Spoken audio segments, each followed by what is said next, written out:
ठीक है, ओके, चलिए शुरू करते हैं। आज आपके साहित्य के ही क्वेश्चन है। आपने बोला था मैम एक बार और साहित्य रिवीजन करा दीजिए।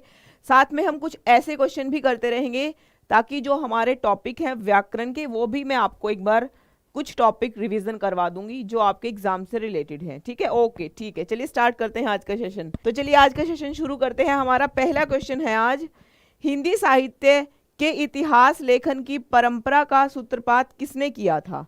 यानी जो हिंदी का साहित्य है वो सबसे पहले किसने लिखा था? जल्दी से बताइए, किसने सबसे पहले हिंदी साहित्य का सूत्रपात किया था? देखिए, हिंदी साहित्य के इतिहास लेखन की परंपरा पूछा गया है।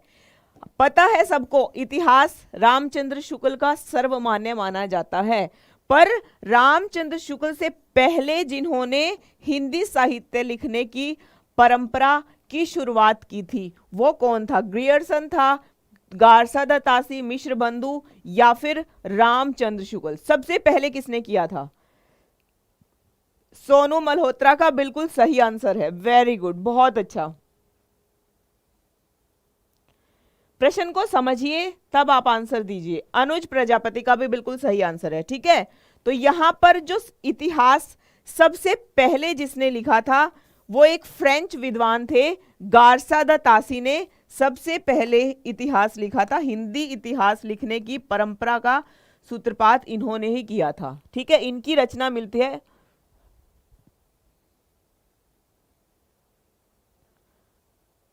बिल्कुल, इन्होंने ही सबसे पहले हिंदी साहित्य के इतिहास लिखने की परंपरा की शुरुआत की थी और ये एक फ्रेंच विद्वान थे। ठीक है, बिल्कुल सबसे पहले माना जाता है। प्रश्न को ध्यान से पढ़िएगा, हिंदी साहित्य के इतिहास लेखन की परंपरा का सूत्रपात किसने किया था, यानी सबसे पहले किसने लिखा था, प्रश्न ये है। ठीक है, सबसे पहले किसने लिखा था, तो आंसर आपका गारसा द तासी आएगा। ठीक है, अगला प्रश्न है यहां पर, हिंदी का प्रथम व्याकरण किसने लिखा था? प्रथम, अब आपको पता है व्याकरणकर्ता मैंने बताया हुआ है कामता प्रसाद गुरु हैं, पर प्रश्न को समझना है हिंदी का प्रथम व्याकरण किसने लिखा था, ये प्रश्न है। व्याकरण प्रथम आ जाता है तो क्वेश्चन बिल्कुल चेंज हो जाता है। ठीक है, हाँ जी बिल्कुल।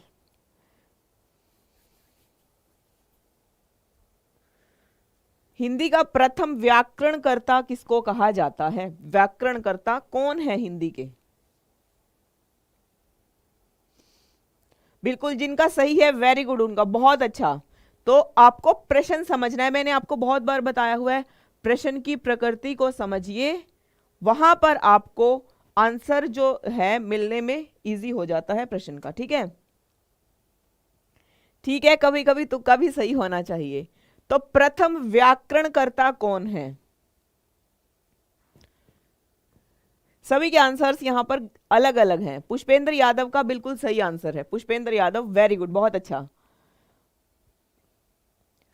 कामता प्रसाद गुरु का सर्वमान्य माना जाता है, जैसे कि रामचंद्र शुक्ल का इतिहास माना जाता है, ऐसे ही व्याकरण भी कामता प्रसाद गुरु का माना जाता है। पर प्रश्न हमारा यहां पर यह है कि प्रथम व्याकरण लिखने वाले विद्वान कौन है? प्रश्न थोड़ा सा चेंज हो जाता है।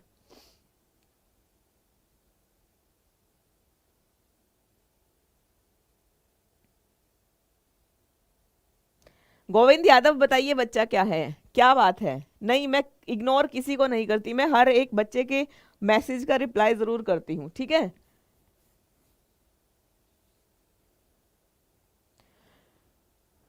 तो यहां पर प्रथम व्याकरणकर्ता कौन होंगे? जोशुआ केटलर हैं। ठीक है, इन्होंने, जैसे कि गारसा द तासी ने फ्रेंच भाषा में सबसे पहले हिंदी साहित्य का इतिहास लिखने की शुरुआत की थी, ऐसे ही इन्होंने क्या किया था, सबसे पहले व्याकरण लिखा था जोशुआ केटलर ने। ठीक है, ये आपको पता होना चाहिए। प्रश्न की प्रकृति पर जाइए, आपको आंसर पता चल जाएगा।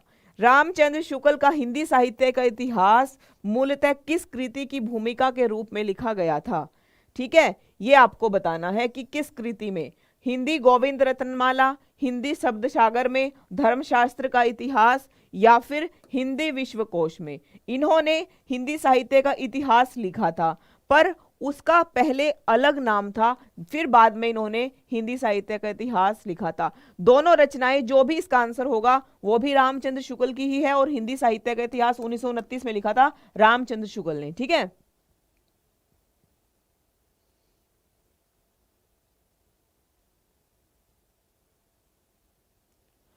वॉइस बताइए एक बार, सभी को क्लियर है अभी या नहीं? जल्दी से बताइए, वॉइस का बताइए पहले मुझे। सभी को गुड मॉर्निंग, नमस्ते, Radhe Radhe, all the best जिनका आज एग्जाम है।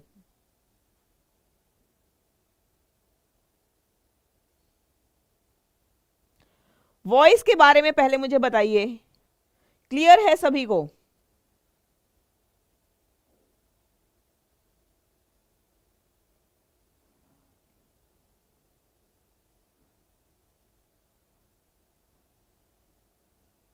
ठीक है, ओके।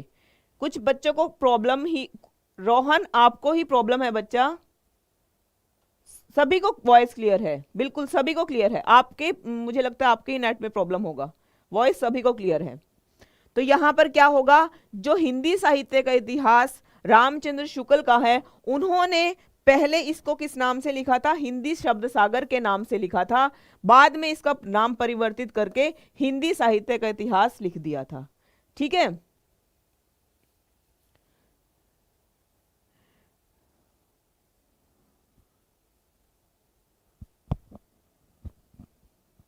बिल्कुल। अगला प्रश्न है यहां पर, निम्नलिखित में से कौन फोर्ट विलियम कॉलेज कलकत्ता में हिंदी में अध्यापक थे?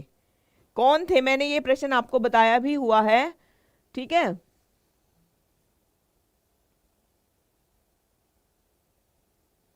तो यहां पर आपको बताना है इस प्रश्न का आंसर कि निम्नलिखित में से कौन फोर्ट विलियम कॉलेज कलकत्ता में हिंदी के अध्यापक थे?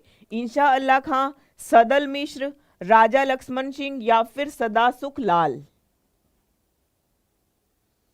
दो मैंने आपको बताया था कि जब फोर्ट विलियम कॉलेज की स्थापना हुई थी, सबसे पहले वहां पर दो अध्यापक रखे गए थे। ये प्रश्न हमने पहले भी किया है, तो यहां पर आज रिवीजन ही होगा।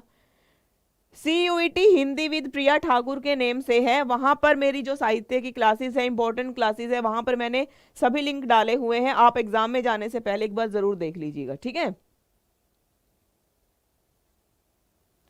बिल्कुल। यहां पर हिंदी के अध्यापक कौन है? इंशा अल्लाह खां है, राजा लक्ष्मण सिंह है, सदासुख लाल है या फिर सदल मिश्र है? इनके साथ हमने किया था, लल्लू लाल को भी किया था, अगर आपके अब याद आया होगा। लल्लू लाल जी भी कौन थे? सबसे पहले इन्होंने हिंदी का जो कॉलेज बना था, कलकत्ता विश्वविद्यालय, तो वहां पर फोर्ट विलियम कॉलेज, सॉरी, वहां पर ये दो थे जो सर्वप्रथम। ठीक है, अच्छा, आज का एग्जाम पोस्टपोन्ड है, ओके। तो यहां पर सदल मिश्र होगा।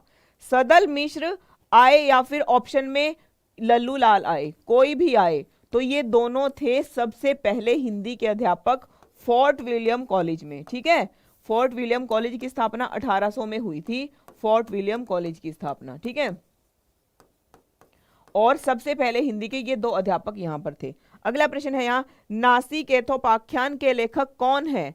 सदल मिश्र हैं, लल्लू लाल हैं या फिर इंशा अल्लाह खां हैं?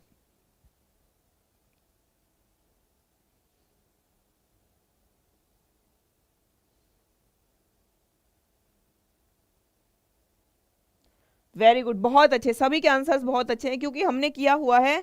सिर्फ हमें रिवीजन ही करना है, कुछ नया नहीं करना है, सभी को पता है।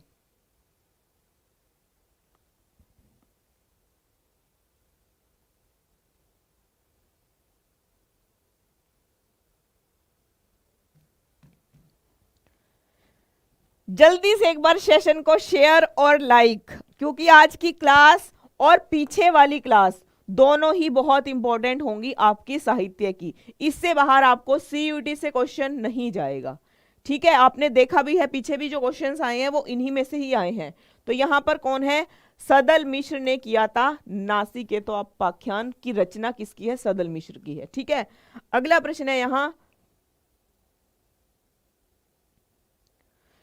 सुख सागर की रचना किसने की थी? सुख सागर की सदल मिश्र ने, इंशा अल्लाह खां ने, सदासुख लाल ने या फिर लल्लू लाल ने?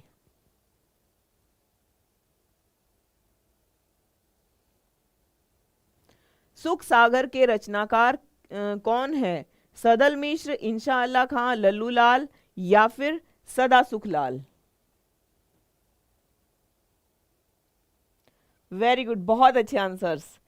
प्रश्न यही इसी में से ही आपको इजीली देखने को मिलेंगे सीयूईटी एग्जाम में, ठीक है।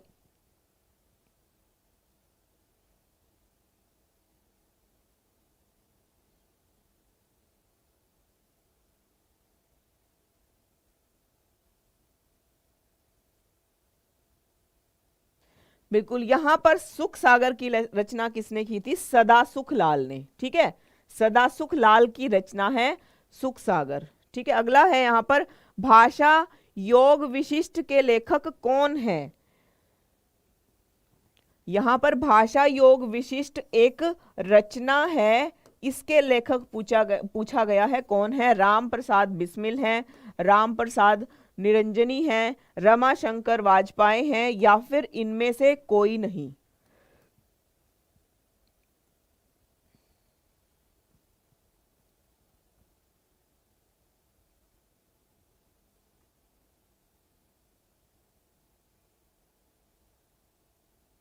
देखिए, व्याकरण का कुछ नहीं कह सकते, कहां से व्याकरण आ जाए। आपको व्याकरण के सभी टॉपिक करने हैं और हम कर भी चुके हैं। मैक्सिमम टॉपिक हम, मैक्सिमम नहीं, हम सभी टॉपिक कर चुके हैं व्याकरण के। इससे बाहर व्याकरण कहाँ जाएगा बताइए। एक एक टॉपिक को हम कितनी बार रिवीजन कर चुके हैं। सीयूईटी हिंदी विद प्रिया ठाकुर मिल जाएगा बच्चा। यहां पर कौन है? राम प्रसाद निरंजनी है, ठीक है। राम प्रसाद निरंजनी है, इन्होंने भाषा योग विशिष्ट की रचना की थी, ठीक है। बहुत इंपॉर्टेंट है ये, कई बार पूछा जाता है। अगला प्रश्न है यहां पर, खड़ी बोली की पहली रचना कौन सी है? खड़ी बोली की पहली रचना प्रेम सागर है, नासिकेतोपाख्यान है, ढोला मारूरा दूहा है या फिर आशिया है?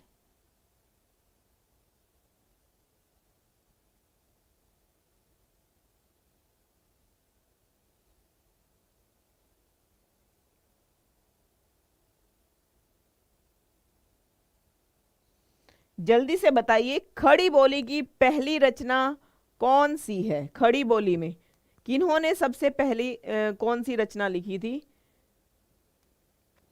प्रेम सागर किसकी है? ये हमने बहुत बार किया हुआ है क्वेश्चन।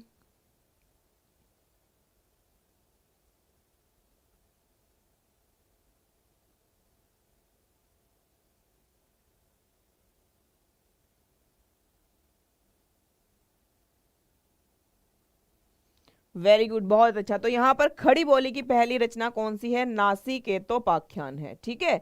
बी ऑप्शन बिल्कुल करेक्ट है। अगले आगे प्रश्न है, खड़ी बोली का पहला प्रयोग किसके द्वारा किया गया था? प्रश्न देखिए, दोनों आपको खड़ी बोली लगेगा पर प्रश्न दोनों अलग हैं। खड़ी बोली का पहला प्रयोग किसके द्वारा किया गया था? पहला प्रश्न हमारा क्या था? खड़ी बोली की पहली रचना यहां पर पूछा गया था। अब प्रश्न है यहां पर, खड़ी बोली का पहला प्रयोग किसके द्वारा किया गया है?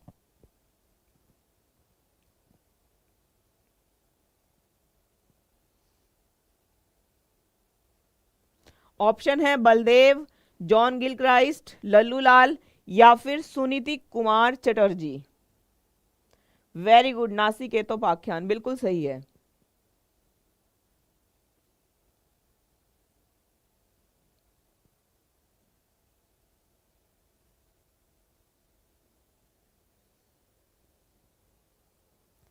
बिल्कुल लल्लू लाल, बहुत अच्छा। कैसे लल्लू लाल? यहां पर जॉन गिल क्राइस्ट ने क्या किया था? सबसे पहले खड़ी बोली की रचना की थी, ठीक है। खड़ी बोली की पहली जो क्या था हमारा प्रश्न? खड़ी बोली का पहला प्रयोग किसने किया था? यह था जॉन गिल क्राइस्ट का, ठीक है। प्रयोग आपसे पूछा गया है। रचना प्रेम सागर लल्लू लाल की है, ठीक है। लल्लू लाल आपको याद है, प्रेम सागर रचना है लल्लू लाल की। अगला है यहां पर, चारण साहित्य किस साहित्य का दूसरा नाम है? चारण साहित्य किस साहित्य का दूसरा नाम है? देखिए, आदिकाल का जो समय है, आदिकाल का समय जो है वो 1050 से लेकर 1375 तक माना जाता है। ये सभी को मैंने बताया हुआ है। फिर आता है रीति काल, फिर आता है भक्ति काल। आदिकाल के बाद होगा भक्ति काल। भक्ति काल का जो समय है वो माना जाता है 1375 से लेकर 1700 तक का। फिर आता है यहाँ पर रीति काल। ठीक है, रीति काल का जो समय रहता है वो रहता है 1700 से लेकर 1900 तक का समय। फिर बारी आती है आधुनिक काल की। ये 4 भागों में हिंदी साहित्य को बांटा गया है और 1900 से लेकर अब तक का जो समय रहता है वो आधुनिक काल का ही रहता है। ठीक है, तो यहाँ अब प्रश्न क्या आता है, ये मैंने क्यों लिखा है आपको बताने के लिए, क्योंकि ये जो आदि काल था 1050 से 1375 तक का समय जो था, इसको सिद्ध साहित्य में भी बांटा गया है, जैन साहित्य में भी, नाथ साहित्य में भी और रासों में भी। ठीक है, सिद्धों की संख्या पूछी जाती है 84 है, नाथों की संख्या 9 है। ठीक, ये आपको पता होना चाहिए। कई बार सीधा सीधा प्रश्न पूछ लिया जाता है। सिद्धों की संख्या 84 है, नाथों की संख्या 9 है। और चारण साहित्य किसको कहा जाता है? जितने भी ये जो रासो काव्य है, जैसे परमाल रासो,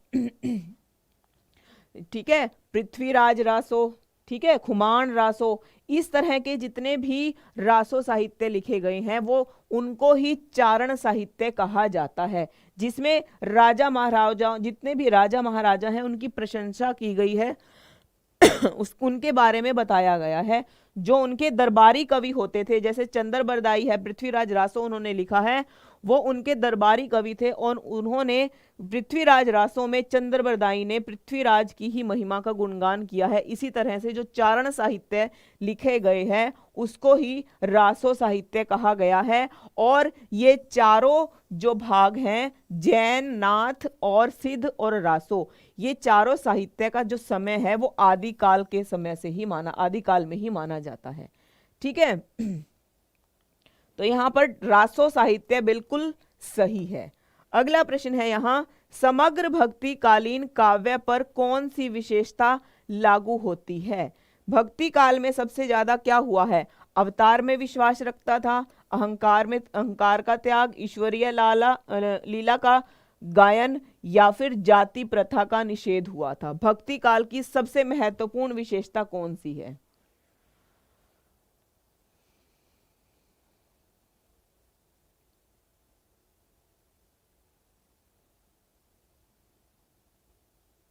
बिल्कुल, खुमान रासो, बीसल देव रासो, ठीक है, पृथ्वीराज रासो, ये सभी चारण काव्य में ही आते हैं। ठीक है, तो यहां पर क्या होगा, अहंकार का त्याग हो चुका था भक्ति काल में, जिसका समय भक्ति काल जो है इसका जो समय माना जाता है जैसे 1375 से लेकर 1700 तक का माना जाता है। और भक्ति काल को भी 4 भागों में, जैसे आदि काल को 4 भागों में बांटा गया था, इसी तरह से भक्ति काल को भी 4 भागों में बांटा गया है। कौन कौन सा है? सबसे पहले तो रहता है निर्गुण भक्ति काव्य धारा। ठीक है, निर्गुण भक्ति काव्य धारा। फिर यहाँ पर निर्गुण भक्ति काव्य धारा में 2 आते हैं, एक तो आता है संत काव्य धारा और फिर रहता है सूफी काव्य धारा। ठीक है, और फिर आती है यहाँ पर सगुण भक्ति धारा। सगुण भक्ति धारा में 2, इसको भी 2 भागों में बांटा गया है, एक है राम भक्ति काव्य धारा और दूसरा है कृष्ण भक्ति काव्य धारा। ठीक है, ये आपको पता होना चाहिए, ये बिल्कुल इजी सी बात है और बेसिक सी बातें होती हैं ये। संत काव्य धारा के प्रवर्तक कौन माने जाते हैं? संत काव्य धारा के जो प्रवर्तक हैं वो कबीर माने जाते हैं। ठीक है, कबीर की रचनाएं 3 ही मिलती हैं, साखी मिलती है, फिर मिलती है सबद मिलती है और रामायणी मिलती है। ये तीनों कबीर की ही रचनाएं हैं। फिर इन तीनों को एकत्रित किसने किया था? इन तीनों को एकत्रित किया था धर्मदास ने। ठीक है, धर्मदास ने किया है, किस नाम से किया है? बीजक के नाम से। अब प्रश्न 2 तरह से आ सकता है। एक आ सकता है कबीर की रचनाएं कौन सी हैं? रचनाएं आपको ये 3 बतानी है। अगर आता है रचना भी दे दी ऑप्शन में और कबीर का काव्य संग्रह भी दे दिया तो आपको बीजक बताना है। ये प्रश्न थोड़ा सा बदल कर दे सकते हैं, ये आपको ध्यान रखना है। फिर बारी आती है यहाँ पर सूफी काव्यधारा की। सूफी काव्यधारा में कौन माने जाते हैं? सूफी काव्यधारा के जायसी माने जाते हैं। जायसी सूफी काव्यधारा के प्रवर्तक माने जाते हैं और जिनका एक फेमस जो महाकाव्य है वो है पद्मावत। पद्मावत इनकी बहुत ही महत्वपूर्ण रचना रहती है जो कि अवधी भाषा में लिखी गई है। ठीक है, अवधी भाषा में लिखी गई है। और इसके बाद इनकी दो रचनाएं इनकी ज्यादा पूछी जाती हैं। पद्मावत के बाद अखरावट, अखरावट भी और आखिरी कलाम भी, ये इनकी तीनों रचनाएं हैं और अवधी भाषा में लिखी गई हैं। ठीक है, फिर आती है बारी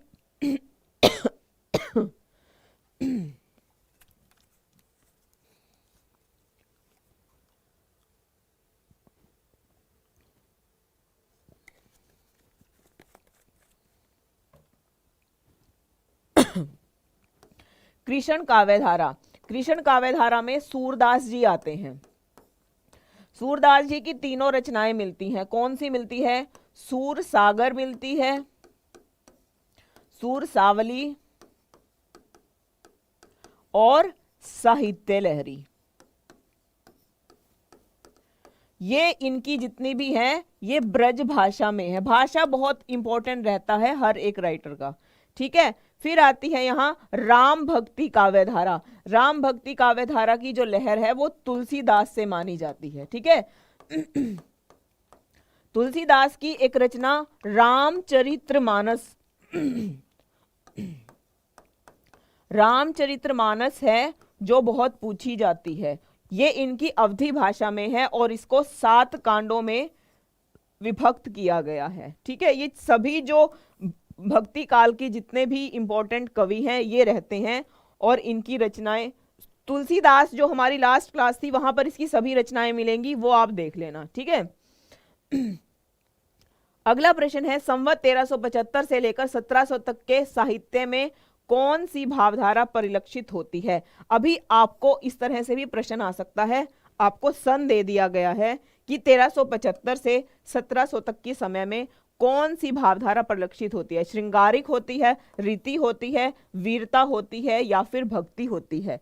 सन आपको याद होना चाहिए, ये मैंने आपको बताया भी हुआ है बहुत बार। ठीक है,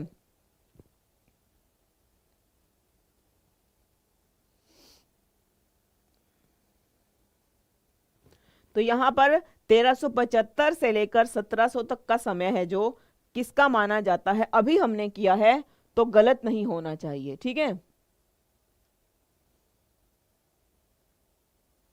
बिल्कुल। यहां पर जो समय है वो है भक्ति काल का और भक्ति काल को 4 भागों में बांटा गया है। ठीक है, भक्ति काल को निर्गुण में 2 आते हैं। कौन कौन सी आती हैं यहाँ पर? सूफी काव्यधारा, संत काव्यधारा। ठीक है, और उसके बाद आता है सगुण में भी 2 आते हैं। कौन आता है? राम भक्ति काव्यधारा और कृष्ण भक्ति काव्यधारा। ठीक है, आगे यहाँ पर प्रश्न है भक्ति के स्रोत को दक्षिण से उत्तर में प्रसारित होने के सिद्धांत का समर्थन करने वाले विद्वान कौन है?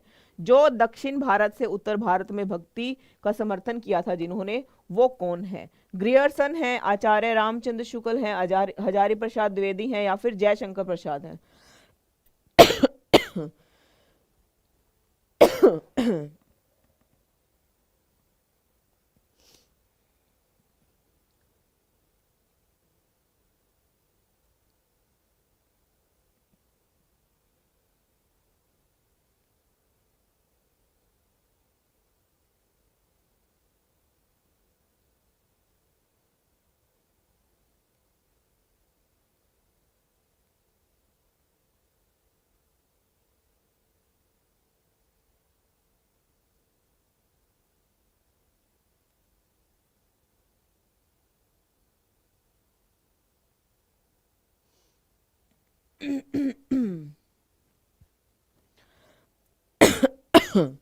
बिल्कुल, यहां पर आचार्य रामचंद्र शुक्ल ही है। ठीक है, आचार्य रामचंद्र शुक्ल। आगे यहां पर है विशिष्ट द्वैतवाद के प्रतिपादक कौन थे? रामानंद थे, रामानुजाचार्य, माधवाचार्य या फिर निम्बार्काचार्य?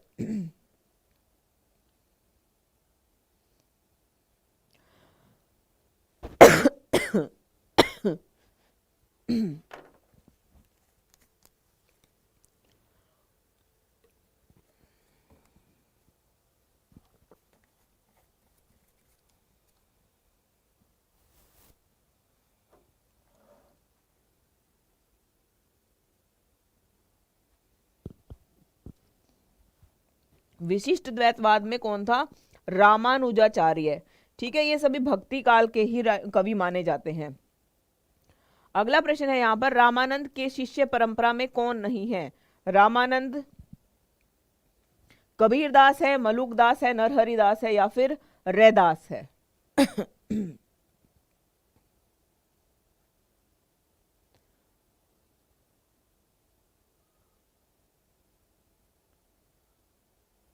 कबीर का जन्म 1398 में माना जाता है। ठीक है, 1398 में कबीरदास का जन्म माना जाता है।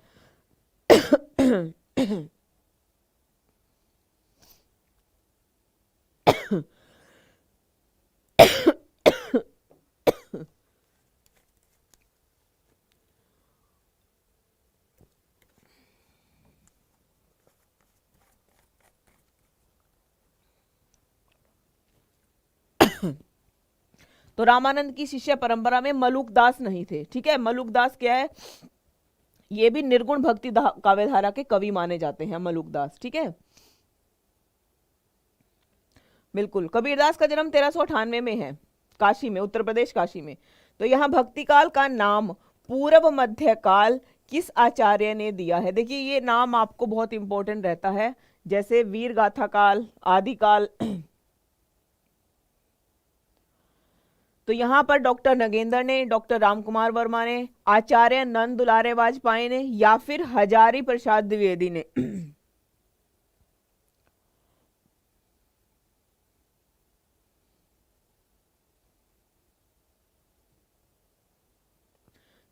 पूर्व मध्य काल भक्ति काल को किस आचार्य ने कहा है?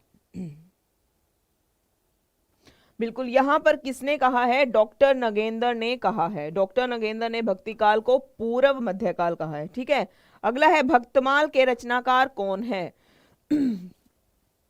भक्तमाल के रैदास हैं, धर्मदास हैं, जीवादास हैं या फिर नाभादास हैं?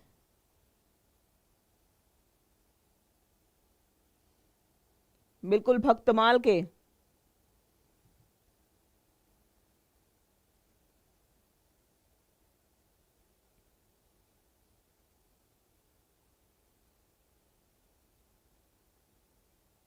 बिल्कुल, भक्तमाल किसने लिखी थी? नाभादास ने लिखी थी, और ये ब्रज भाषा में लिखी थी इन्होंने, ब्रज भाषा में।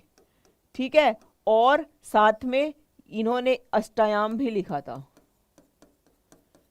ये दोनों रचनाएं भक्तमाल किसकी है? नाभादास की। ठीक है, नाभादास ने अष्टयाम भी लिखा था और ब्रज भाषा में लिखा था। ठीक है, ये आपको पता होना चाहिए इतना। अगला प्रश्न है यहाँ पर, नाभादास के द्वारा लिखित अष्टयाम किस भाषा में लिखी गई है? आ ही गया है प्रश्न। छत्तीसगढ़ी में है, ब्रज भाषा में है, मालवी में है या फिर अवधी में है?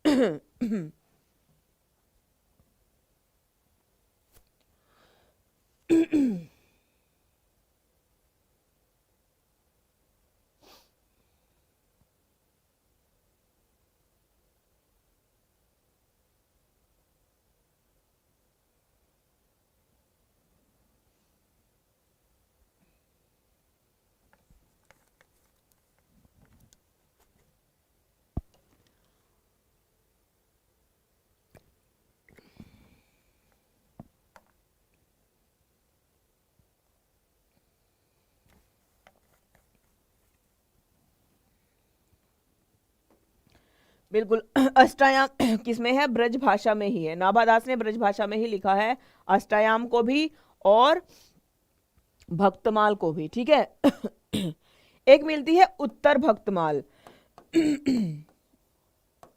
उत्तर भक्तमाल भी एक रचना मिलती है, वो है भारतेंदु की, ठीक है, भारतेंदु हरिश्चंद्र की, जो कि आधुनिक युग के प्रवर्तक माने जाते हैं, भारतेंदु हरिश्चंद्र, ठीक है। भक्तमाल और उत्तर भक्तमाल दोनों की आपको पहचान रखनी है। यहां पर अगला प्रश्न है, चौगाने हस्ती नामक उर्दू उपन्यास प्रेमचंद ने हिंदी में किस नाम से लिखा था? ठीक है, ये प्रेमचंद का उपन्यास है। वैसे ये चारों जो उपन्यास हैं ये प्रेमचंद के ही हैं, पर उन्होंने एक चौगाने हस्ती लिखा था, वो उर्दू में था। वो किस नाम से, किस उपन्यास का नाम उन्होंने चौगाने हस्ती रखा था?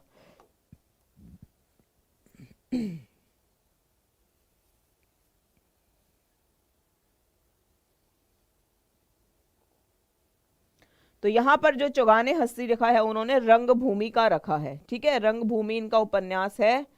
करम भूमि, रंगभूमि, ये सभी किसके हैं? प्रेमचंद के, ठीक है।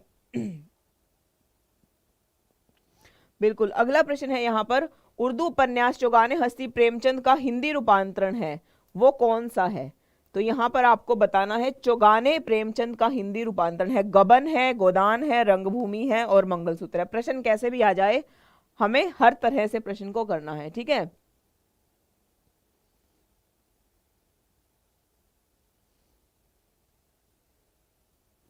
बिल्कुल, यहां पर क्या होगा? रंगभूमि होगा। मंगलसूत्र इनका अधूरा उपन्यास है प्रेमचंद का, ठीक है। अगला प्रश्न है यहां पर, प्रेमचंद के निम्नलिखित उपन्यासों की रचना वर्ष के सिलेवार आपको क्रम से लगाना है, यानी कि 3 उपन्यास यहां पर दिए गए हैं, कौन सा है? क ख ग घ, कैसे आपको इनको क्रम से लगाना है, ठीक है। बिल्कुल, रंगभूमि, बहुत अच्छा। अगला प्रश्न है, यहाँ बी ऑप्शन यहाँ पर करेक्ट है, ठीक है, ग क और ख। अगला प्रश्न है, भागवंती उपन्यास के रचयिता कौन है? भागवंती के सुदर्शन है, रामवृक्ष बेनुपुरी है, अगेय है या फिर जनेन्द्र हैं?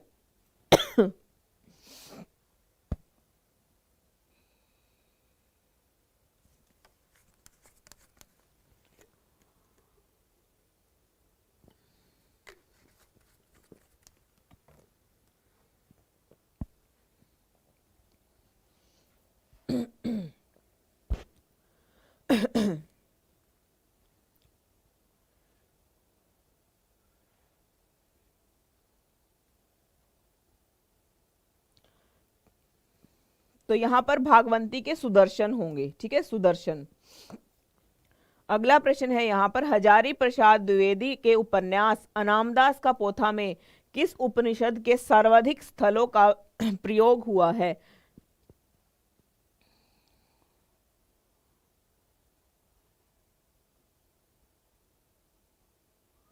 कोई बात नहीं, अगर कबीर की मृत्यु 1518 में हुई थी, ठीक है,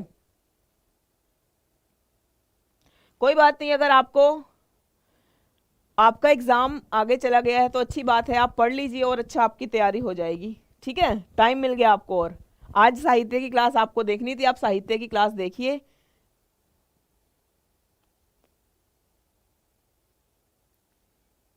कोई बात नहीं, 2 से 4 दिन में हो ही जाएगा आपका। तो यहां पर क्या होगा? बी ऑप्शन, छांद हो गया उपनिषद में, ठीक है। अगला प्रश्न है यहाँ, बाणभट्ट की आत्मकथा क्या है? कहानी है, आत्मकथा है या फिर एक उपन्यास है? बाणभट्ट की आत्मकथा।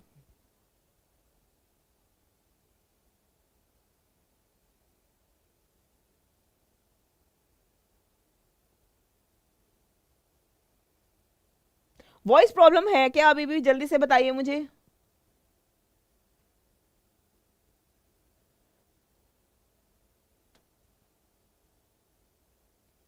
बिल्कुल, बाणभट्ट की आत्मकथा क्या है? एक उपन्यास है, ठीक है, उपन्यास है ये। आगे है, कंकाल एक प्रकार से पाप और पुण्य की समस्या का उपन्यास है। इस कथन के समक्ष जयशंकर प्रसाद के बाद निम्नलिखित में से किस उपन्यास ने इस समस्या को मुख्य रूप से उठाया है? गोदान ने, नदी के द्वीप ने, चित्रलेखा ने या फिर अमृत और विष ने? सभी को क्लियर है? कुछ बच्चों को प्रॉब्लम है तो उनके वहीं पर नेटवर्क प्रॉब्लम होगा, यहां बिल्कुल वॉइस क्लियर है, अब कोई प्रॉब्लम नहीं है वॉइस में, ठीक है। आप एक बार अपने वहां पर नेट चेक कीजिए और अपनी वॉइस चेक कीजिए।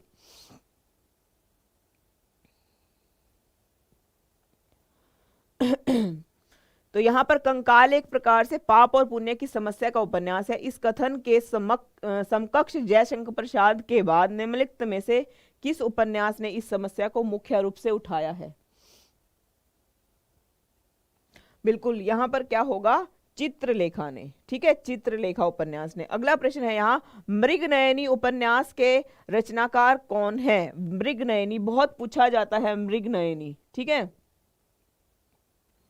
तो वृंदावन लाल वर्मा है, रांगे राघव है, राहुल सांकृत्यायन है, या फिर आचार्य चतुर्सेन?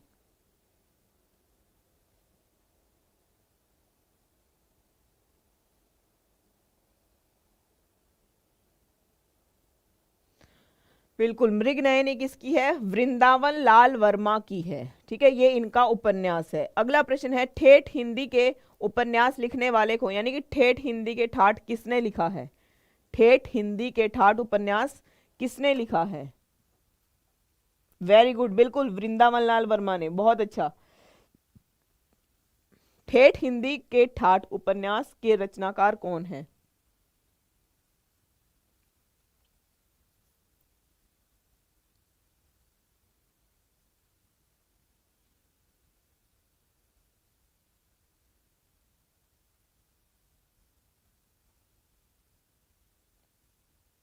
बच्चा, हमारा हिंदी का एक टेलीग्राम ग्रुप बना हुआ है, वहां पर सीयूईटी के लिए जो जो मैंने क्लास करवाई हैं इंपॉर्टेंट है, वो मैंने लिंक वहां पर सेंड किया हुआ है। ठीक है, साहित्य की क्लास है, और भी काफी सारे लिंक्स मैंने आपको सेंड किए हुए हैं जो आपके एग्जाम के लिए इंपॉर्टेंट रहता है। बिल्कुल, ठेठ हिंदी के ठाठ, हरिओद, वेरी गुड, बहुत अच्छा। कुछ बच्चों का साहित्य स्ट्रॉन्ग है, उनका बिल्कुल सही आंसर है। ठीक है, तो डी ऑप्शन यहां बिल्कुल सही होगा, हरिओद का है। इनका एक प्रिय प्रवास मिलता है। प्रिय प्रवास खड़ी बोली का प्रथम महाकाव्य है। हरिओद खड़ी बोली के प्रथम महाकवि हैं। ठीक है, आगे प्रश्न है यहां पर, भक्ति के स्रोत को दक्षिण से उत्तर भारत में प्रसारित होने से के सिद्धांत का समर्थन करने वाले विद्वान, ये हो गया है आचार्य, ठीक है, रामचंद्र शुक्ल। आगे प्रश्न है यहां पर, भक्ति काल को हिंदी काव्य का स्वर्ण युग सर्वप्रथम किसने कहा है? ग्रियर्सन ने कहा है, मिश्र बंधुओं ने कहा है, रामचंद्र शुक्ल ने, या फिर आचार्य हजारी प्रसाद द्विवेदी ने? भक्ति काल को स्वर्ण युग किसने कहा है?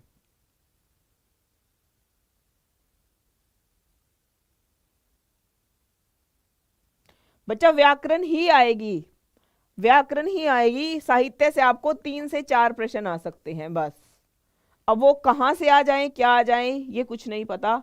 हम जितना इंपॉर्टेंट है मैंने वो आपको करवा दिया है, डेली करवाती हूं मैं साहित्य के, और आज साहित्य की ही स्पेशल क्लास है। जो इंपॉर्टेंट क्वेश्चंस बनते हैं वो मैं यहां पर आपके लिए लेकर आई हूं। ठीक है, और वो स्पेशल क्लास साहित्य की वो तो सभी देखेंगे ही देखेंगे। ठीक है, उसमें से तो आपको इजीली क्वेश्चन मिल जाएंगे। लास्ट जो एग्जाम हुआ है उसमें हरिवंश राय बच्चन आए हैं, उनकी तीनों रचनाएं इंपॉर्टेंट रहती हैं। छायावाद युग के चारों राइटर बहुत इंपॉर्टेंट रहते हैं, जिसमें प्रसाद पंत निराला और महादेवी वर्मा। ठीक है, और उसके बाद तुलसीदास, कबीरदास और जायसी और सूरदास, ये आपको करने ही करने हैं। ये रचनाएं इनमें से आपको इजीली मिल जाएंगी एग्जाम में। ठीक है, बिल्कुल, यहां पर किसने कहा है? ग्रियर्सन ने भक्ति काल को स्वर्ण युग कहा है। ठीक है, ए ऑप्शन बिल्कुल करेक्ट है यहां पर।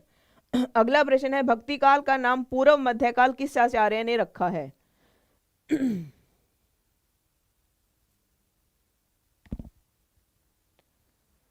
बिल्कुल, यहां पर डॉक्टर नागेंद्र होगा। ठीक है, ए ऑप्शन करेक्ट है यहां। अगला प्रश्न है यहां पर, कबीरदास किस काव्यधारा का प्रतिनिधित्व करते हैं? कबीरदास संत काव्यधारा, राम काव्यधारा, कृष्ण काव्यधारा, या फिर सूफी काव्यधारा?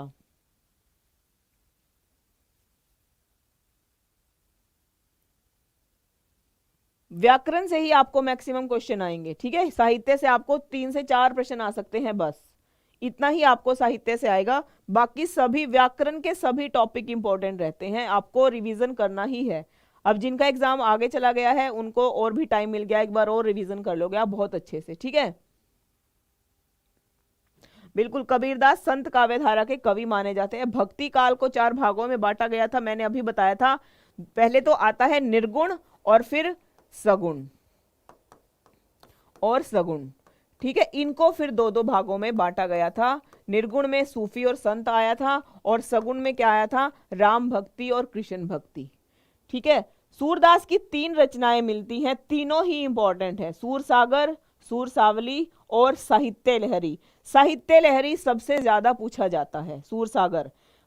तुलसीदास की रामचरितमानस सबसे ज्यादा पूछी जाती है।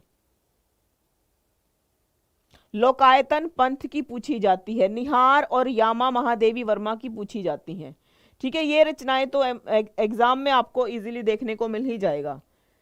आगे प्रश्न है, ज्ञान मार्गी शाखा के कवियों को किस नाम से जाना जाता है। ज्ञान मार्गी, सिद्ध कवि, भक्त कवि, संत कवि या फिर नाथपंथी कवि।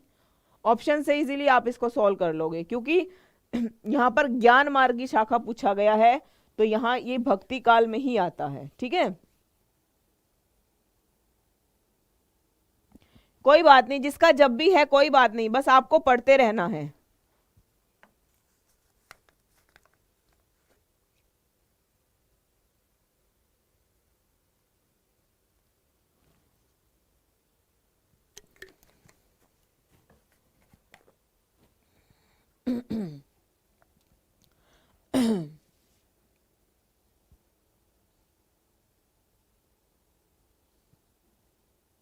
सभी को गुड मॉर्निंग, नमस्ते, राधे राधे। तो यहाँ पर ज्ञान मार्गी में क्या होगा, संत काव्यधारा आता है और जिसके प्रवर्तक कबीर हैं। अगला प्रश्न है, कबीर को वाणी का डिक्टेटर किसने कहा है। कबीर को वाणी का डिक्टेटर बहुत पूछा जाता है ये प्रश्न। डॉक्टर रामकुमार वर्मा ने, हजारी प्रसाद द्विवेदी ने, आचार्य रामचंद्र शुक्ल ने या फिर परशुराम चतुर्वेदी ने। जिनका आज है उनको मैंने पहले ही ऑल द बेस्ट कर दिया है, ठीक है। ऑल द बेस्ट सभी को जिनका आज एग्जाम है। अच्छा सा पेपर करके आइए, फिर मैम को बताइए आपका एग्जाम कैसा गया है, ठीक है। हाँ जी हर्ष, गुड मॉर्निंग।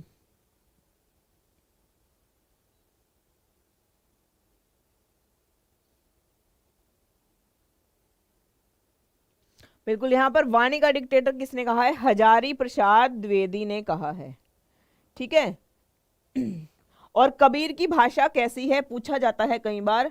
कबीर की भाषा है सधुकड़ी, ठीक है। सधुकड़ी भाषा है किसकी, कबीर की।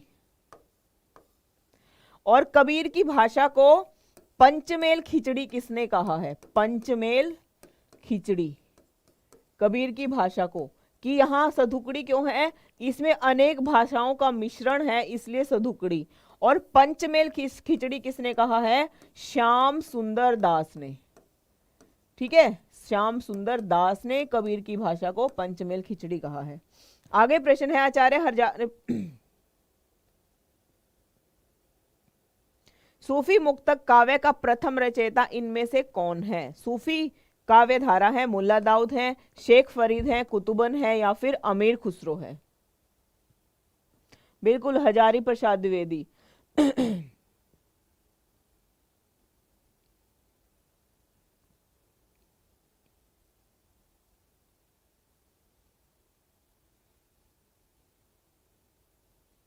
यहां पर सूफी मुक्तक काव्यधारा के जो प्रथम रचयिता हैं वो हैं अमीर खुसरो, ठीक है। अमीर खुसरो ये आदिकाल के ही माने जाते हैं, आदिकाल से ही खड़ी बोली का प्रारंभ हो चुका था। किसने किया था, सर्वप्रथम अमीर खुसरो ने किया था, ठीक है। पद्मावत क्या है, पद्मावत एक प्रबंध काव्य है, मुक्तक काव्य है, खंड काव्य है या फिर महाकाव्य है।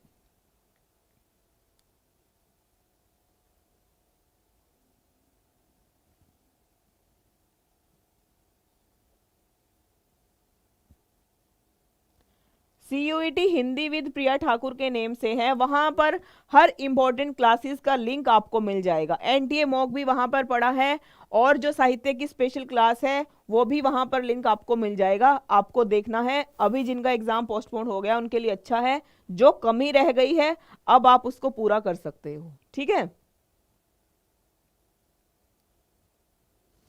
तो पद्मावत क्या है? ये सूफी कवि है, जो सूफी कवि जायसी की रचना है। और क्या है? ये एक प्रबंध काव्य है। ठीक है, प्रबंध काव्य माना जाता है पद्मावत को। आगे यहां पर दिया गया है, निम्नलिखित विकल्पों में से जो राम भक्ति की विशेषता नहीं है उसे आपको छांटना है। विष्णु के अवतार रूप में राम का वर्णन है, लोक मंगल एवं समन्वय भावना का प्रतिपादन है, असद पर शब्द वृत्तियों की विजय है, कृष्ण की विविध लीलाओं का गायन है।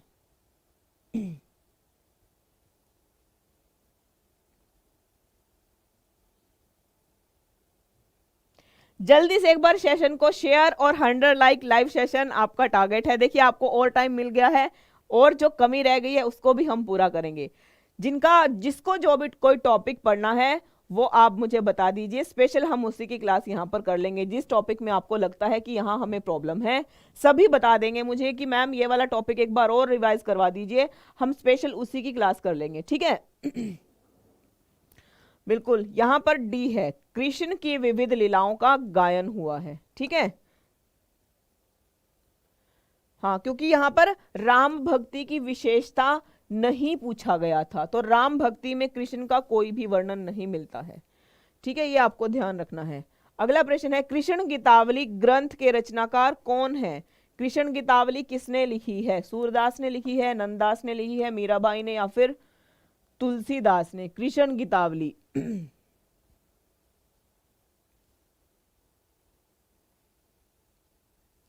स्वर संधि, स्वर संधि पढ़ा दीजिए। ठीक है, स्वर संधि कोई भी मुश्किल नहीं है। स्वर संधि मैं आपको एक बार अभी बता देती हूं क्या होता है। संधि कितने प्रकार की होती हैं? संधि होती हैं 3 प्रकार की। कौन कौन सी हैं? स्वर संधि, विसर्ग व्यंजन संधि, व्यंजन संधि और विसर्ग संधि। ठीक है, जिसमें से जो स्वर संधि है उसको 5 भागों में बांटा गया है। ठीक है, कौन कौन से हैं वो 5 भाग? सबसे पहले आता है दीर्घ संधि। क्रम अगर याद रखोगे वो आपके लिए अच्छा है। दीर्घ के बाद आता है गुण संधि, गुण के बाद आता है वृद्धि संधि। ठीक है, और वृद्धि के बाद आता है यण संधि, और यण के बाद आता है अयादि संधि। ये 5 भाग संधि के हैं। अब आपको इनमें से कैसे पहचान करनी है? दीर्घ संधि में क्या होता है? दीर्घ, जैसे कि एक हमने उदाहरण लिया विद्यालय। ठीक है, विद्यालय हमने उदाहरण लिया। अब अगर हम इसके खंड करते हैं तो क्या होगा? विद्या धन आलय। दीर्घ संधि में क्या होता है? जो ये प्लस का निशान होता है इसके पहले भी, यानी पहले शब्द का अंतिम वर्ण और अंतिम शब्द का पहला वर्ण स्वर ही रहेगा। जब स्वर का स्वर से मेल होता है तो वहां पर दीर्घ संधि होता है। ठीक है, उसके बाद आती है गुण संधि की बारी। गुण संधि में क्या होता है?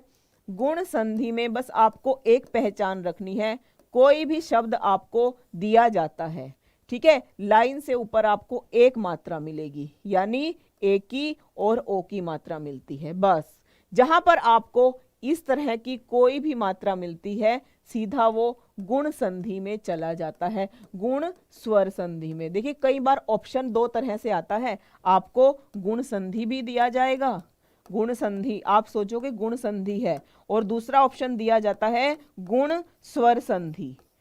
ठीक है, पर आपको टिक कहाँ करोगे? जब आप गुण स्वर संधि पर ही करोगे, गुण संधि पर नहीं करोगे, क्योंकि इसका पूर्ण जो नाम है वो स्वर संधि का ही पार्ट है।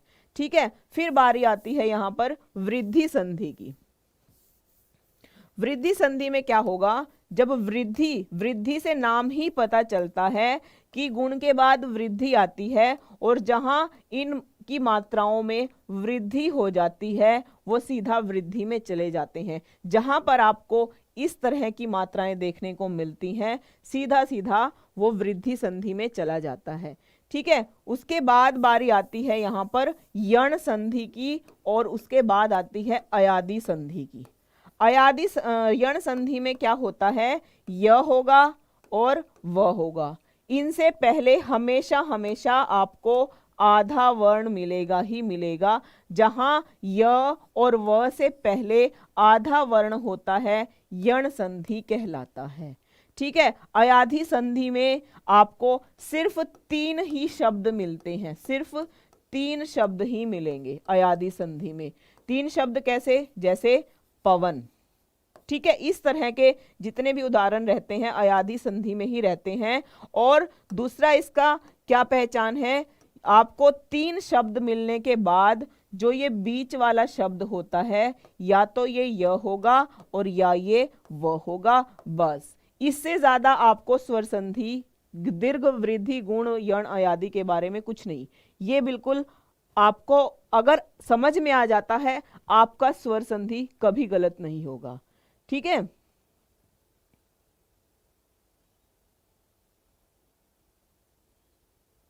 कोई बात नहीं, आपका अगर कैंसिल हो गया तो हो ही जाएगा। ठीक है, यहाँ पर कृष्ण, गीतावली, गीतावली, दोहावली सभी किसकी हैं? ये तुलसीदास की ही हैं। ठीक है, और ये सभी किसमें हैं? ब्रज भाषा में है। कृष्ण गीतावली नामक काव्य संग्रह के रचयिता कौन है? तुलसीदास हैं। तुलसीदास की कौन सी रचना इसमें से नहीं है? गीतावली है, विनय पत्रिका है, रस मंजरी है, या फिर दोहावली है? कौन सी यहाँ पर तुलसीदास की नहीं है?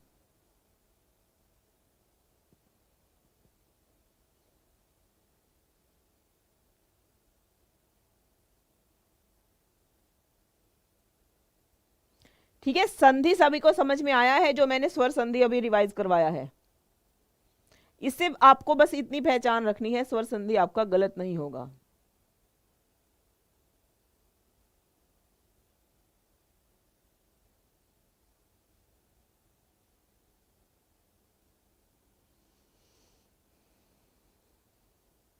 मैंने आपको बोला है, आप मुझे कमेंट में बता दीजिए मैम ये वाला टॉपिक पढ़ना है, ये यहाँ डाउट है। कोई भी डाउट नहीं रहना चाहिए, एग्जाम में जाने से पहले सभी के डाउट क्लियर होने चाहिए। ठीक है, ओके, ठीक है। तो यहाँ पर गीतावली भी किसकी है? तुलसीदास की है। विनय पत्रिका भी किसकी है? तुलसीदास की है। दोहावली भी किसकी है? तुलसीदास की है। रस मंजरी किसकी है? यहाँ पर नंददास की हो जाती है, और ये तुलसीदास की रचना नहीं है। ठीक है, बिल्कुल डी ऑप्शन यहाँ बिल्कुल करेक्ट है।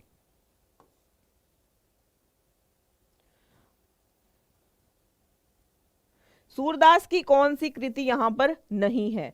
सूरसावली, साहित्य लहरी, दोहावली, या फिर सूरसागर?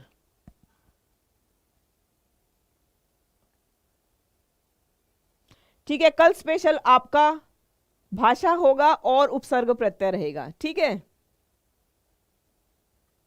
जल्दी से एक बार सेशन को शेयर और लाइक कर दीजिए, ताकि मेरी जो एनर्जी है वो पढ़ाने की और ज्यादा हो जाए, और जो मेरी तबीयत थोड़ी सी खराब है वो भी ठीक हो जाएगी आपके लाइक्स और कमेंट और शेयर को देख करके। ठीक है, ठीक है, कल हम भाषा करेंगे और उपसर्ग और प्रत्यय करेंगे। ठीक है, ओके, फाइनल हो चुका है, कल क्लास रहेगी भाषा की और उपसर्ग प्रत्यय की।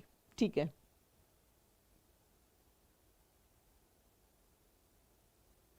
बिल्कुल, मैं आपकी हर तरह से हेल्प के लिए तैयार हूं। तो यहाँ पर दोहावली किसकी है? ये तुलसीदास की है, सूरदास की है सूरसावली, साहित्य लहरी और सूरसागर। ठीक है, अगला प्रश्न है यहाँ, सूरसागर किस भाषा की कृति है? भाषा पूछा जाता है बहुत बार, तो खड़ी बोली में है, अवधी में है, पंजाबी में है, या फिर ब्रज भाषा में है?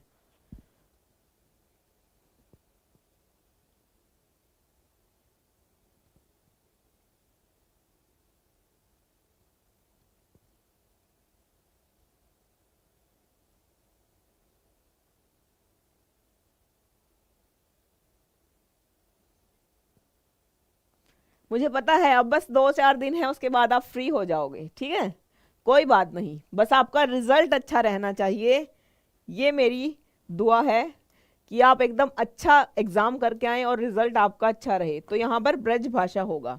अगला प्रश्न है, सूरदास किस रस का कोना कोना झांक आए थे? सूरदास यानी किस रस में उन्होंने अपनी रचनाएं लिखी हैं? प्रश्न का तरीका देखिए कैसे, सूरदास किस रस का कोना कोना झांक आए हैं? शांत रस का, मैत्री का, करुण का, या फिर वात्सल्य का?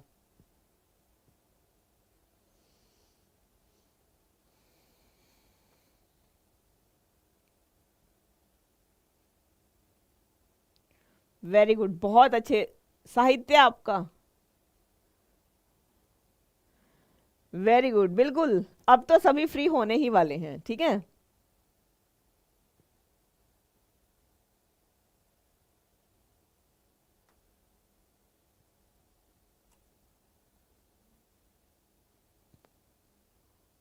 हाँ जी, मेरा आशीर्वाद आप सभी के साथ है, आपका बहुत अच्छा एग्जाम हो, ठीक है।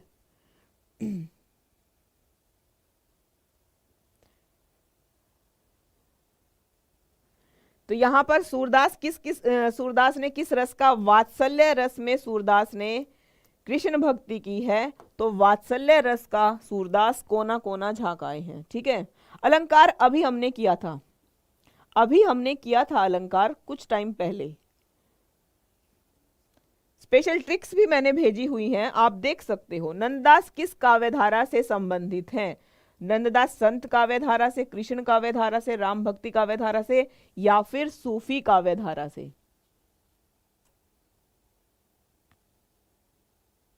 अनुज सैनी, धन्यवाद बच्चा आपका। बिल्कुल, यहाँ पर नंददास किससे हैं? कृष्ण काव्यधारा से संबंधित हैं नंददास, ठीक है। सुदामा चरित के लेखक कौन है? सूरदास हैं, रत्नाकर हैं, या फिर नंददास हैं?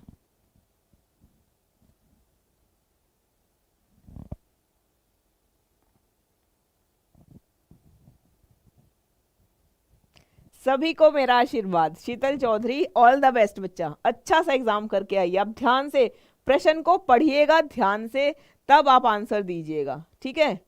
छंद देखिए, छंद में आपको कुछ नहीं करना है। छंद में आपको मात्रा लगानी आनी चाहिए और संख्या आपको पता होनी चाहिए, किसमें कितनी संख्या रहती है छंद में।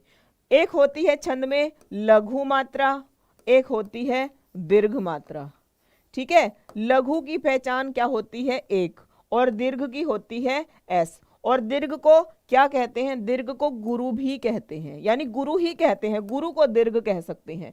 तो जहां पर आपको लघु मात्रा कहाँ लगानी है? जहां अ होगा, ई होगा, उ होगा, ठीक है। ये तीनों स्वर जहां पर मिलते हैं, चंद्र बिंदु होगा और संयुक्त वर्ण होंगे। संयुक्त वर्ण जहां पर भी होंगे, सिर्फ ये मात्रा आती है, बस, ठीक है। फिर उसके बाद आपको क्या करना है? यहाँ गुरु की मात्राएं आपको बतानी है कहाँ कहाँ आती है। जहां पर आ होगा, ई होगा, उ होगा, ए होगा, ए होगा, ओ होगा और अ होगा, अनुस्वार जहां पर होगा और विसर्ग जहां पर होंगे, ठीक है। संयुक्त वर्ण से पहले वाला वर्ण, संयुक्त वर्ण से पहले का वर्ण, ठीक है। और हलंत जो वर्ण होता है, हलंत जहां पर लगता है, उससे पहले का वर्ण, उससे पहले का वर्ण क्या हो जाते हैं? ये सभी दीर्घ हो जाते हैं, बस ये आपको पता होना चाहिए। दोहा, दोहा और सोरठा बहुत पूछा जाता है। दोहा में 13-11 मात्राएं होती हैं, सोरठा इसका उल्टा होता है, जिसमें 11 और 13 हो जाती हैं। चौपाई में 24 मात्राएं होती हैं।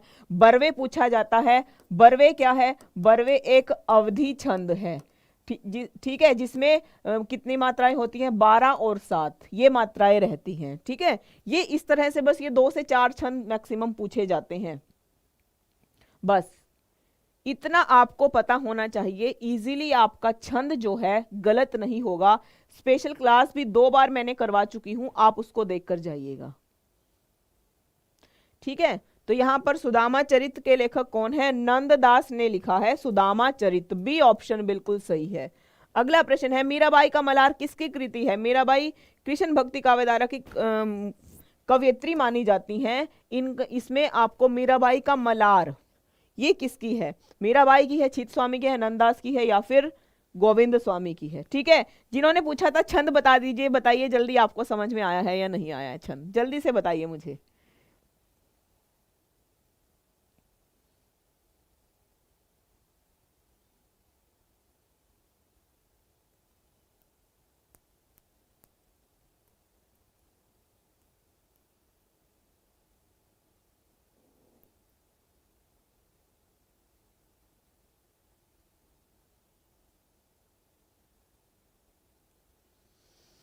मीराबाई का मलार होगा, मीराबाई की ही रचना है, ठीक है, मीराबाई की ही रचना है। अगला प्रश्न है यहाँ पर, मीराबाई ही इसका सही आंसर है। आगे है, इनमें से पुष्टि मार्गीय कवि कौन है? सूर है, जायसी है, तुलसी है, या फिर कबीर है?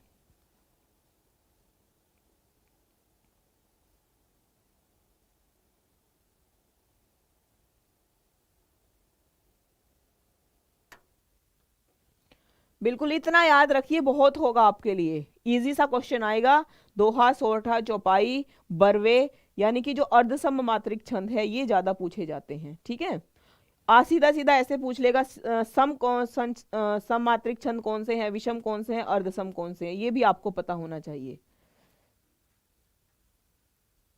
वर्णिक छंद बहुत कम पूछा जाता है, वर्णिक छंद नहीं पूछा जाता है, मात्रिक छंद ही पूछे जाते हैं, बिल्कुल मात्रिक छंद ही पूछे जाते हैं। तो यहां पर पुष्टि मार्गीय कौन है? सूर है, सूरदास जी हैं। अगला प्रश्न है, यहाँ कृष्ण काव्य धारा के प्रवर्तक कौन माने जाते हैं? सूरदास माने जाते हैं, नाभादास माने जाते हैं, स्वामी वल्लभाचार्य माने जाते हैं, या फिर चैतन्य महाप्रभु माने जाते हैं?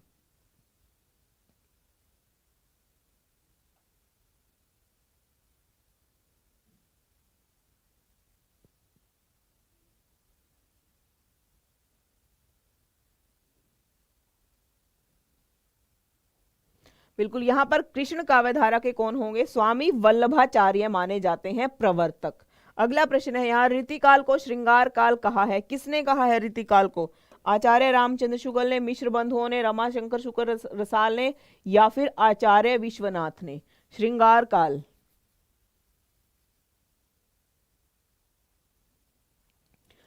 बिल्कुल श्रृंगार काल किसने कहा है? आचार्य विश्वनाथ ने कहा है श्रृंगार काल। अगला प्रश्न है, रीतिकाल को अलंकृत काल किसने कहा है? देखिए, हम आदिकाल के सभी रचनाएं, सभी जितने भी राइटर्स ने उनको नाम दिया था वो हम कर चुके हैं, अब हम रीतिकाल करेंगे। कई बार यहां से भी प्रश्न आ जाता है, ठीक है।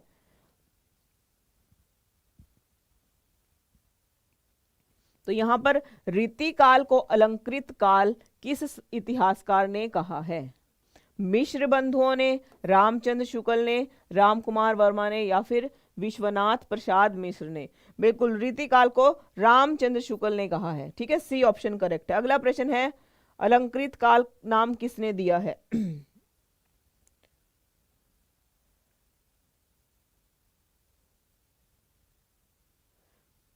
अलंकृत काल होगा, मिश्र बंधु होगा अलंकृत काल, रामचंद्र शुक्ल नहीं होगा। अलंकृत काल रीतिकाल को मिश्र बंधुओं ने कहा है, ठीक है, ये आप एक बार करेक्शन कर लेंगे। अगला है, इनमें से किसने आदिकाल को जयकाल और रीतिकाल को कलाकाल कहा है? आदिकाल को जयकाल कहा है और रीतिकाल को कलाकाल किसने कहा है? ग्रेयर्सन ने, इंद्रनाथ मदान ने, नंदुलारे वाजपेयी ने, या फिर रमाशंकर शुक्ल रसाल ने?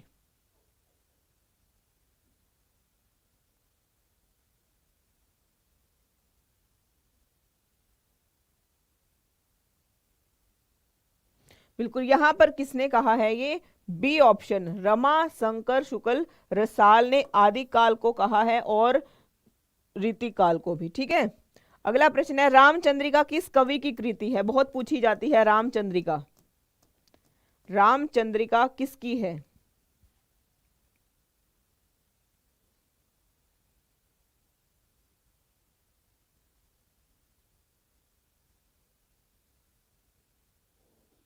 बिल्कुल केशव दास की, बिल्कुल सही है, बहुत अच्छा, बिल्कुल केशव दास ये रीतिकाल के कवि माने जाते हैं। जन्म से ये भक्ति काल में है, पर जो इनकी रचनाएं हैं वो रीतिकाल के अंतर्गत आती हैं, ठीक है। बिल्कुल, यहां पर सी ऑप्शन बिल्कुल करेक्ट होगा, केशव दास। अगला प्रश्न है यहाँ पर, हिंदी की रस रीति परंपरा का प्रस्थान ग्रंथ कौन सा है? जहां से हिंदी में रस रीति परंपरा का प्रस्थान ग्रंथ, रस रीति परंपरा शुरू हुई थी, वो कौन सा माना जाता है? रसिक प्रिया केशवदास की, हित तरंगिणी कृपाराम की, रस पीयूष निधि सोमनाथ की, रस रत्नाकर सूरती मिश्र की? देखिए, चारों राइटर हैं, इनकी ये रचनाएं भी हैं, ठीक है। ये सभी हैं रीतिकाल के कवि माने जाते हैं, रीतिकाल के।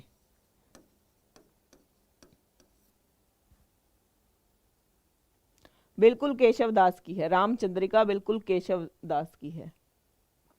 तो यहाँ पर रीतिकाल को रसरीति रसिक प्रिया जो कि केशव दास की मानी जाती है। ठीक है, ए ऑप्शन करेक्ट है। अगला है विज्ञान गीता के लेखक कौन है? विज्ञान गीता सेनापति हैं, केशव दास हैं, चिंतामणि हैं या फिर भिखारी दास हैं?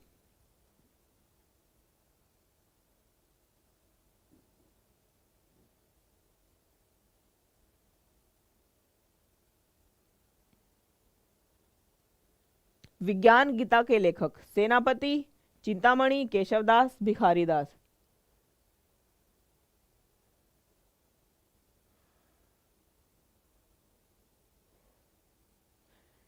बिल्कुल, विज्ञान गीता भी किसकी है? केशव दास की ही रचना है। ठीक है, अगला प्रश्न है यहाँ पर विज्ञान गीता, इनमें से कौन सा ग्रंथ केशव दास का नहीं है?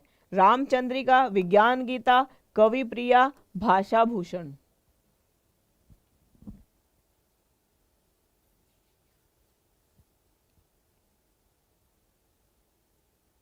देखिए, साहित्य कहीं से भी आ सकता है, आपको जितने करवाए हैं उनमें से इजीली आपको मिल ही जाएगा। ठीक है, साहित्य के बारे में मैं कुछ नहीं कह सकती, कहाँ से कोई कौन सा प्रश्न उठाकर एग्जामिनर डाल दे एग्जाम में, कुछ नहीं पता है।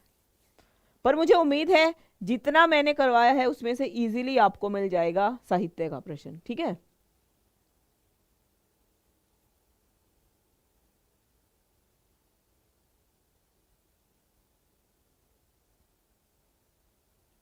बिल्कुल, यहां पर कौन सा नहीं है? भाषा भूषण नहीं है। बिल्कुल सही है, बहुत अच्छा। तो यहाँ पर डी ऑप्शन करेक्ट है, भाषा भूषण नहीं है केशवदास का। आगे यहाँ पर कहा गया है निम्नलिखित में से कौन सा कथन असत्य है? रीतिबद्ध धारा के कवियों ने लक्षण ग्रंथों की रचना की है। रीतिबद्ध धारा के कवियों को आचार्य कवि कहा जाता है। बिहारी रीति सिद्ध धारा के प्रतिनिधि कवि हैं।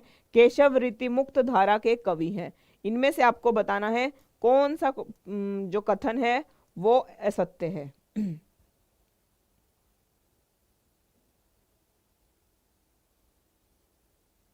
बिल्कुल, यहां पर क्या होगा? D option. तो रीति मुक्त नहीं है, ये रीतिबद्ध कवि माने जाते हैं केशव दास।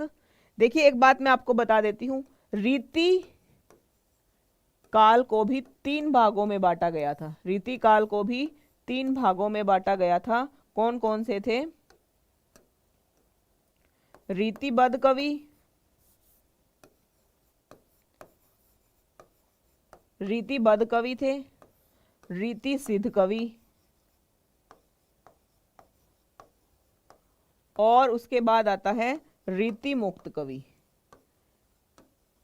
3 भागों में बांटा गया था। तो ये केशवदास जो हैं, केशवदास जी ये रीतिबद्ध कवि हैं।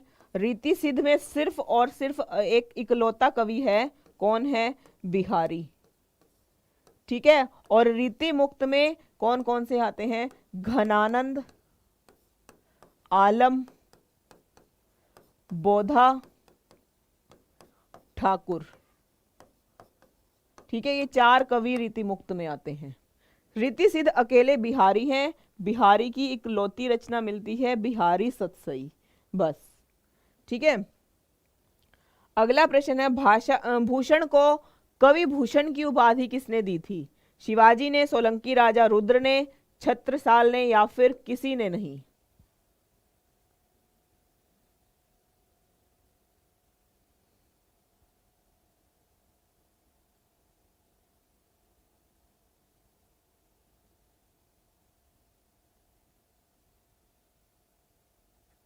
बिल्कुल, घनानंद, आलम, बोधा, ठाकुर। वेरी गुड, बहुत अच्छा यादव बोस, बहुत अच्छा। बिल्कुल, तो यहाँ पर किसने दी थी? यहाँ पर सोलंकी राजा रुद्र ने भूषण को दी थी ये उपाधि। ठीक है, अगला प्रश्न है यहाँ, भूषण 2 राजाओं के दरबारी कवि थे, इनमें से पहले थे शिवाजी और दूसरे कौन थे? महाराणा प्रताप थे, राणा सांगा थे, संभाजी थे या फिर छत्रसाल थे?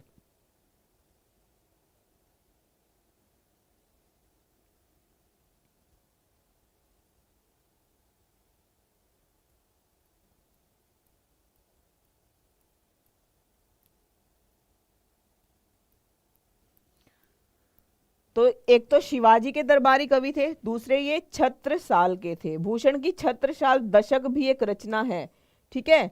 अगला प्रश्न है यहाँ पर, अमित अमीय हलाहल मद भरे सवेन सवेत श्याम रत्नार जियत मरत झुकी झुकी परत जिही चितवत एक बार। ये किसकी पंक्तियां हैं? बिहारी की, घनानंद की, रसलीन की या फिर भूषण की? हर्ष गुप्ता, गुड मॉर्निंग बच्चा।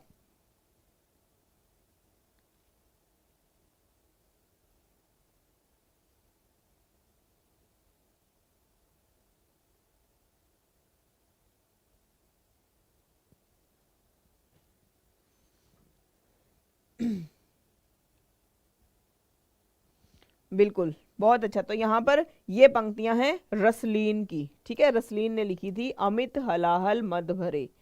अगला प्रश्न है यहाँ पर, अष्टायाम किसकी रचना है? अष्टायाम, अभी कहोगे मैम आपने तो हमें नाभादास बताया था, ठीक है। अभी देखना यहाँ पर ऑप्शन चेंज है, यहाँ पर सेनापति होगा, भूषण होगा, देव होगा या फिर पद्माकर। डरना नहीं है रमन कुमार, डरना नहीं है, बहुत अच्छा होगा बच्चा, आपने बहुत अच्छी तैयारी की है, डरना नहीं है। अगर डरोगे तो एग्जाम में पेपर भी अच्छा नहीं होगा। आपको पता है, अपने पे विश्वास रखिए आप, पेपर आपका बहुत अच्छा जाएगा, ठीक है।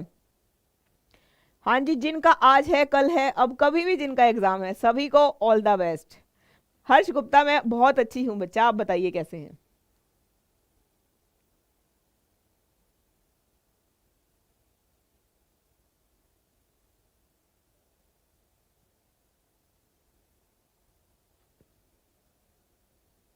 तो यहाँ पर अष्टयाम किसकी है?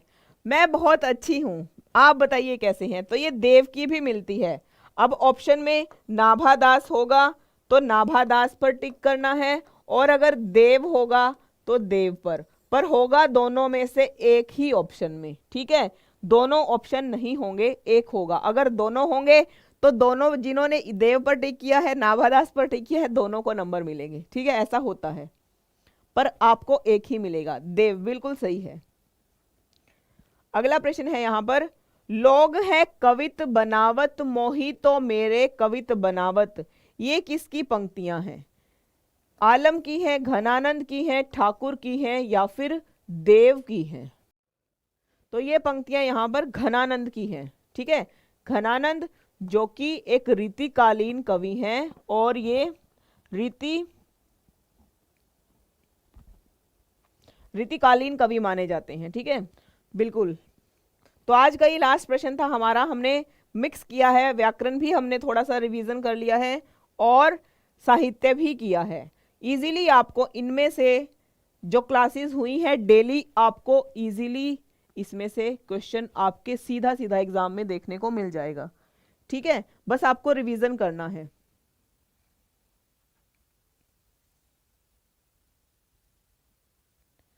बिल्कुल, इस क्लास का बिल्कुल फ्री पीडीएफ के लिए आपको लर्न करो ऐप को डाउनलोड करना है। वहां पर स्टोर सेक्शन मिलेगा, बिल्कुल बीच में आपको स्टोर सेक्शन मिलेगा, स्टोर सेक्शन पर जाना है और उसके बाद बिल्कुल फ्री पीडीएफ आपको हर एक लाइव सेशन का मिल जाएगा, ठीक है। सभी का धन्यवाद, बहुत अच्छे बच्चे हैं, बहुत। तो यहाँ पर टेलीग्राम ग्रुप आपको गोकुल सर का ज्वाइन करना है, हर एक इंफॉर्मेशन आपको Gokul sir time to time देते रहते हैं, ठीक है।